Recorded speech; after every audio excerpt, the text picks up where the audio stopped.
that biological men can go in and use the women's locker rooms if they want to. What the women want has nothing to do with it. They're not mentioned in here at all.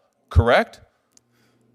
Correct. It's right here. You just reaffirmed them in May of this year. I've got them. I'm reading them. I've got them off your website. I believe our guidelines give people. You allowing biological males to compete against biological females. And you folks at the NCAA don't do anything except sit there, watch, cash your checks, and suck on your teeth. I would argue that we've made a lot of progress on a bunch of those Why don't issues. you take a position on transgender biological males competing against females? You just told me it wasn't fair. Mr. Baker, if I could just start with you, I confess I didn't understand your answer to Senator Kennedy's question about the safety of women in the sports of the NCAA overseas. Did you say the federal law requires the NCAA to permit biological men to play in women's sports? No, I said there have been 5 cases in federal court in the past 18 months. And okay, because I thought you told him that federal judges sided with participation. The reason the NCAA couldn't take a position on this, in fact, you have taken a position on it. You're affirmatively permitting biological men in women's sports. But you said to him it's because of federal law. There's no federal law that requires it, right? The relevant federal law is Title IX, is it not? You're familiar with Title IX. If guidance on this issue from Title IX or guidance with respect to discrimination law would be Title important. IX is already the law. Title IX says federal judges have it's ruled 20 on USC Section 1681A. By the way, let's just dispense with that canard. No federal court has ordered the NCAA to include biological men in women's sports, right? There's not a single case that has ordered the NCAA to do so, correct? That's pretty much what they decided in the San Jose No, don't say pretty much. We're talking about the law here. Yes, I know. And you actively dissembled to Senator Kennedy just a second ago. It's not true that the NCAA has been ordered by any court, number one. It's not true that federal law requires you to include biological males. In fact, Title IX explicitly says, no person in the United States shall on the basis of sex be denied the benefits of any educational program or activity receiving federal financial assistance. You are in court at this moment arguing that Title IX doesn't apply to the NCAA, which is astounding to me given the amount of money, federal money, the NCAA gets. But let me just ask you this. Senator, a total of 5 teams, 5 women's volleyball teams, Wyoming, Southern Utah, Utah State, Nevada, and Boise State all had to forfeit 7 games in their conference play, NCAA conference play this past year, women's teams, because a biological male under your rules was playing on a rival's team. How is that not denying them the benefits of the sport? Why is this fair to women? And when that issue went to federal court, the judge sided with participation.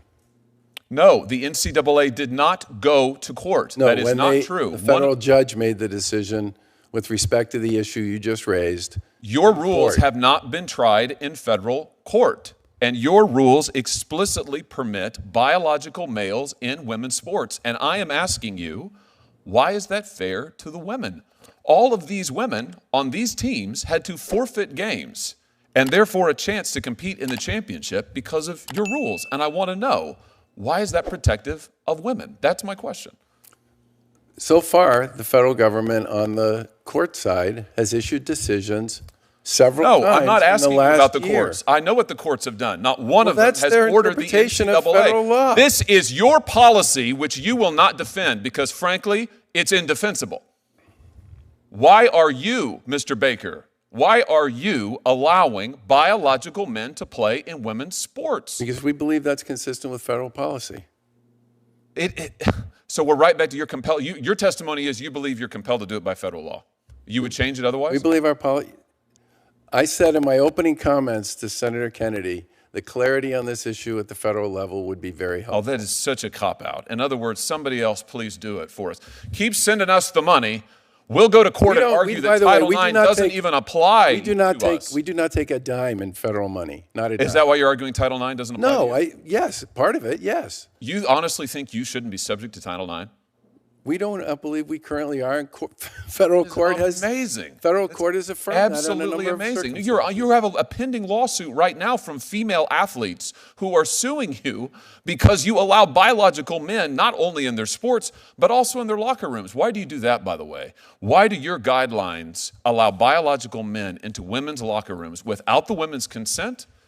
Without the women's foreknowledge? Why do you do that? That's not what our guidelines say. They do say that. I've got them right here. Your guidelines say that transgender student athletes should be able to use the locker room, shower, and toilet facilities in accordance with their gender identity. And here they are, right here. And then everybody else should have an opportunity to use other facilities if they wish to do so. Okay, so the burden's on the women. So if the women then want to move to a different facility, in other words, if they want to abandon their own locker room, you're saying that they should have to do that?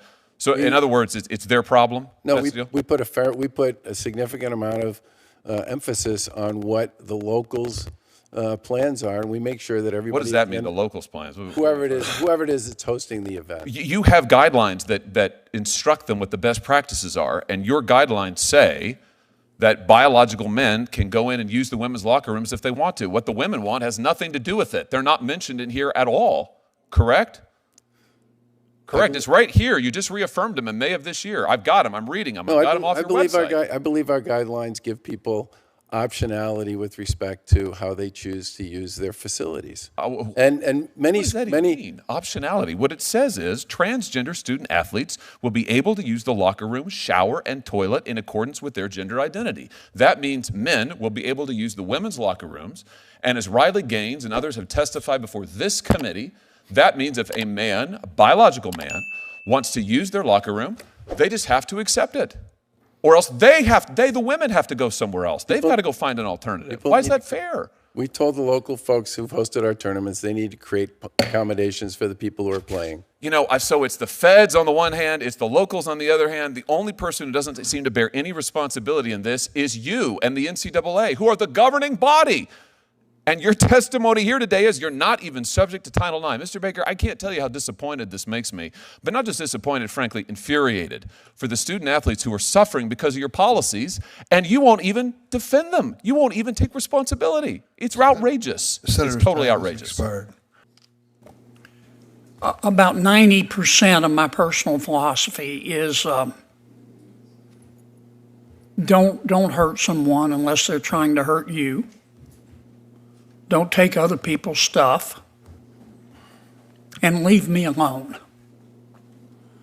So I'm pretty libertarian when it comes to gambling.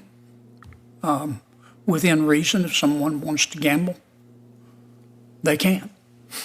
But I do want to ask you this, Mr. Rebuck. Can you name me one form of legalized gambling where the House doesn't have a decided advantage?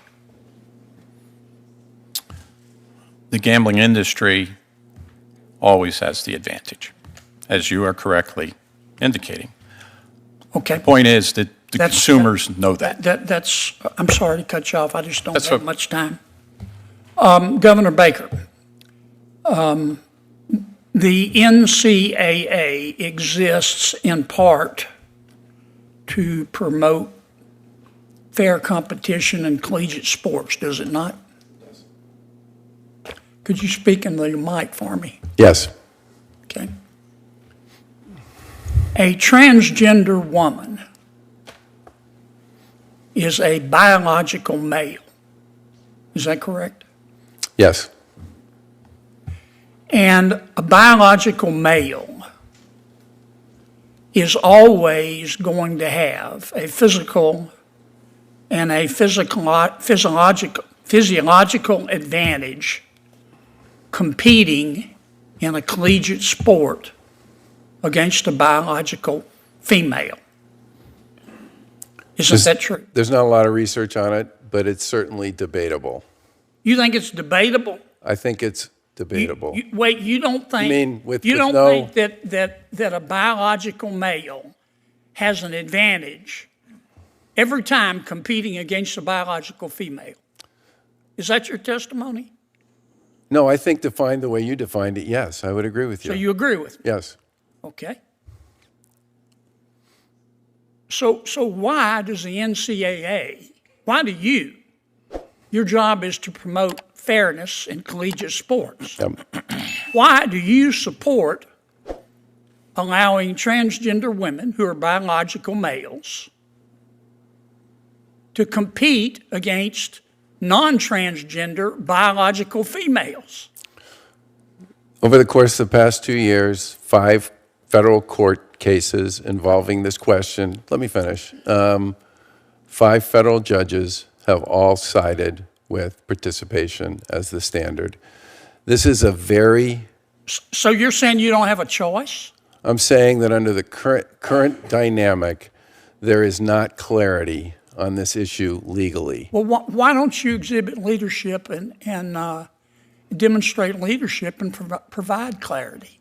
If you agree with me Well, first of all, that the purpose of the NCAA is to promote fair competition, and if you agree with me that in every single instance a biological male is going to have an unfair advantage over a biological female, then why don't you just say, look, in America you can be whomever you want to be, but in terms of fair competition in a collegiate sport, transgender women who are biological males are not going to be allowed to compete against non-transgender women who are biological female.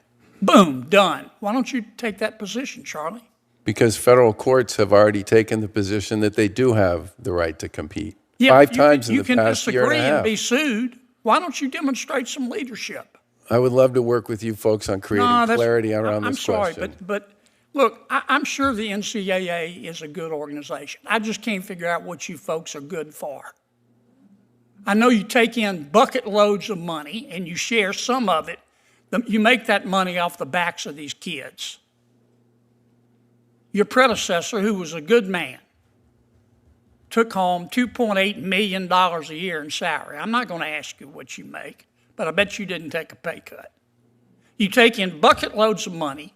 We got problems in collegiate sports with the transfer portal and the NIL and now gambling and biological males, you allowing biological males to compete against biological females. And you folks at the NCAA don't do anything except sit there, watch, cash your checks, and suck on your teeth. I would argue that we've made a lot of progress on a bunch of those Why don't issues. you take a position on transgender biological males competing against females? You just told me it wasn't fair. There's a federal standard on this is one that we would work with you on if you wish to work on it. Why don't you do it on your own? Because we're a national what you're governing there body for, and we Charlie. follow federal law. That's what you're there for. Why don't you stand up and say in front of God and country, federal law is wrong, and the NCAA believes in fair competition.